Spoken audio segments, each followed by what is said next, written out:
Olá, pessoal, tudo jóia? Hoje nós vamos fazer a correção de uma atividade, mas na verdade a gente vem trabalhando com esse conteúdo que é sobre o quinhentismo desde a sexta e a sétima quinzena, e nessa agora a gente vem com as correções das atividades.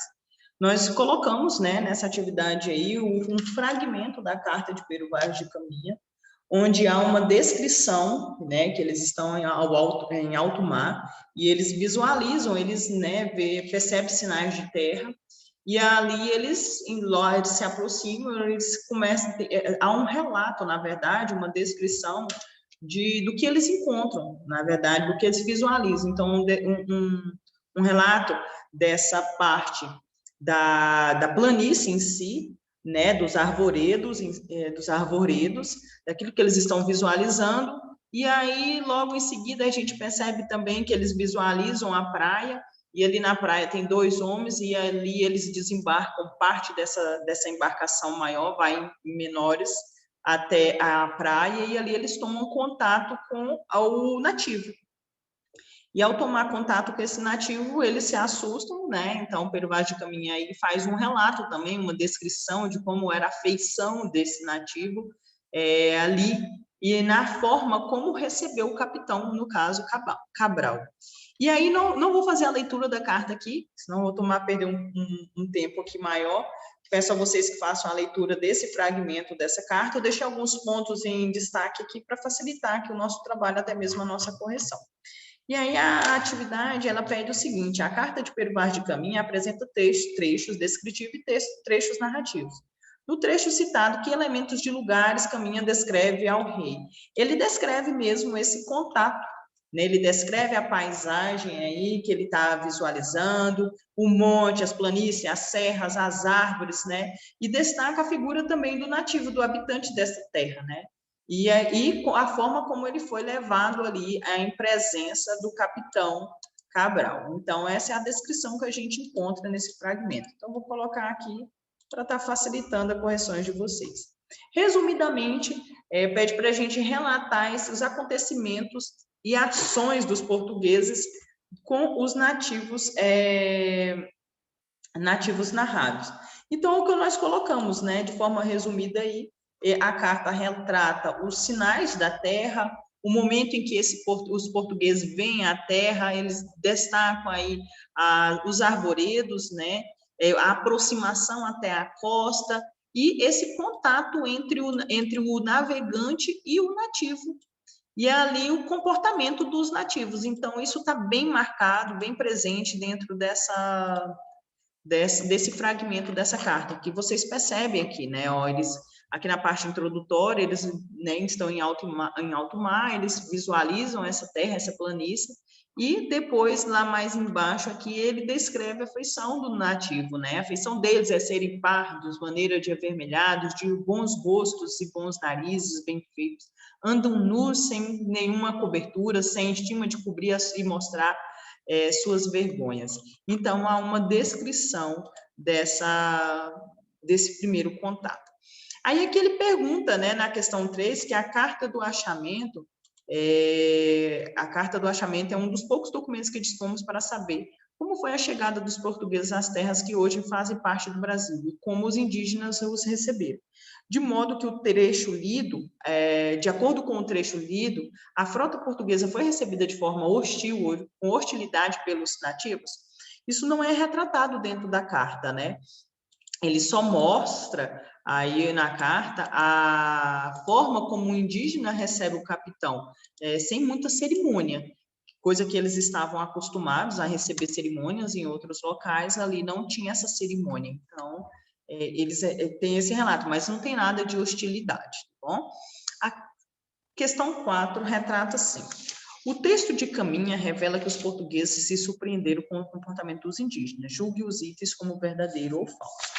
Aí, nesse aqui, fala assim: a cor da pele dos habitantes da nova terra e o fato de andarem nus chamam a atenção de Pero Vaz de Caminha, que resolve relatar essa observação na carta. Sim, e tem um fragmento até que eu deixei em vermelho para vocês verem. Então, é verdadeiro. Letra B. A letra B diz assim: Caminha surpreende-se com a falta de cerimônia dos nativos para com o capitão Cabral, sem imaginar que a hierarquia dos tripulantes portugueses não tinha validade alguma para eles. No caso aqui, ele relata e surpreende com essa falta de cerimônia do nativo. A letra C diz o seguinte: o escrivão percebe e valoriza o fato de que os portugueses estão sendo recebidos pelos habitantes no lugar de maneira pacífica. E essa percepção ganha grande destaque na sua carta. Ele não dá ênfase a isso. A carta em si, ela não fica dando ênfase ao modo como o habitante recebe os portugueses. Ele retrata o que ele está visualizando, a terra, o povo, a recepção, ele vai falar disso num todo. O fato de os nativos apontarem para o colar de ouro do capitão e para o castiçal de prata é interpretado pelos portugueses como uma possibilidade de que esses minérios pudessem ser encontrados na nova terra? Sim, foi essa a impressão que os portugueses tiveram. Na carta, o índio faz menção, aponta e aí mostra o castiçal deles, então, assim, deixa entender que ali também é algo que pode ser explorado. A questão 5, ela é bem pessoal. Você acha provável que os habitantes da nova terra também tenham estranhado o comportamento dos portugueses? Aí vocês sempre vão interpretar isso aí, pensa, né? Eles tinham têm uma cultura nativa e recebem uma outra totalmente diferente, toda bem vestida num calor, num clima totalmente tropical, que era o do Brasil. Então, o que você acha aí na visão? Né?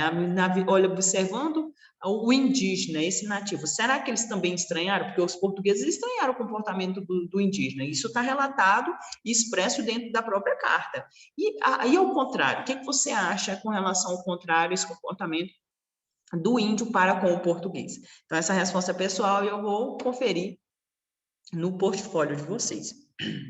A número 6 diz o seguinte: julguem os itens abaixo em verdadeiro ou falso, que completa perfeitamente o fragmento. Se Caminha estranhou a nudez dos indígenas e sua falta de cerimônia, isso mostra que ele pertencia a uma cultura em que a nudez era vista com naturalidade, como expressão de beleza humana. Para os portugueses, a nudez não era vista com naturalidade, não. Então, esse item aqui, ele está falso, né? Letra B. Fala assim: pertencia a uma cultura em que a nudez era escondida, cercada de tabus e motivo de vergonha? Verdadeiro. Em Portugal, isso não era nem comentado. Então, era algo que eles estranharam. Letra C. Julgava o comportamento dos nativos pelo ponto de vista do comportamento português, do comportamento europeu, justamente. Eles tentavam, só eram culturas diferentes, mas eles estabeleciam essa comparação, esses julgamentos. Então, verdadeiro. Letra D.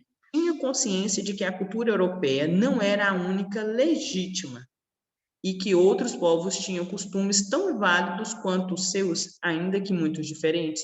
Eles não tinham isso, eles achavam que as pessoas eram, né, isso não era claro para eles. Achavam que todos pertenciam à mesma cultura, o mesmo tipo, né, e ali eles tomam um contato diferente. Então, esse item aqui, ele é errado. Sobre a literatura jesuíta, né, produzida pelos padres, uma abordagem acerca da literatura jesuíta deve necessariamente começar por uma reflexão a respeito do sentido e da importância da Companhia de Jesus na colonização e na história da cultura do Brasil.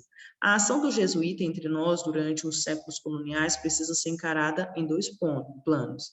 Um referente ao expansionismo geográfico da metrópole, outro referente à cultura que os informava e que se propuseram disseminar nessa parte do mundo. O texto acima faz referência à literatura jesuíta no Brasil no período colonial. Aí a questão 7 diz assim: a atividade cultural dos jesuítas norteavam-se em dois rumos pragmaticamente bem definidos: a educação dos colonos, embriagados com a liberdade parasitíaca, que desfrutava na terra ainda inexplorada então, tinha dois pontos. Um, ele já identificou para a gente, quer saber qual era o outro plano, os dois rumos que as atividades culturais jesuítas visavam ou tinham como intuito aqui no Brasil. Uma era a educação dos colonos, que estavam todos vislumbrando essa liberdade aqui no país. E qual era a outra? a catequese dos indígenas a fim de torná-los socialmente úteis e convertê-los ao cristianismo? A princípio seria essa, né? Eles tinham essa intenção de catequizar os indígenas e tornar eles pessoas, porque eles consideravam eles um selvagem, né? Então, era, no caso, torná-los uma pessoa sociável, né? E convertê-los ao cristianismo, porque a igreja tinha perdido fiéis na Europa. A letra B fala a defesa do indígena para que ele não fosse escravizado e mantivesse. Os próprios padres, alguns utilizavam o serviço dos indígenas, né? A luta contra a postura etnocêntrica do colonizador que buscava desqualificar a cultura indígena. Uma defesa dos valores religiosos do indígena, embora esses valores conflitassem com o cristianismo, não, eles não tinham essa defesa dos valores religiosos dos indígenas, eles sempre queriam implantar o valor do cristianismo. Uma postura etnocêntrica voltada unicamente para o desejo de conquista material, também não era isso. Então, aqui, o que se encaixa dentro da proposta, dentro da visão desses dois rumos, né, que os jesuítas tinham aqui no país, é justamente catequizar os indígenas a fim de torná-los absolutamente úteis e convertê-los ao cristianismo. E assim nós fechamos nossa atividade. E até uma próxima aí. Até mais.